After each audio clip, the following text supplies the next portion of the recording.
నా కోసం పంపించాడేమో బ్రహ్మ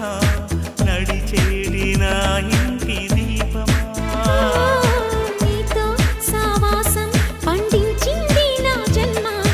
నూరేళ్ల నాలో సట కుంకుమ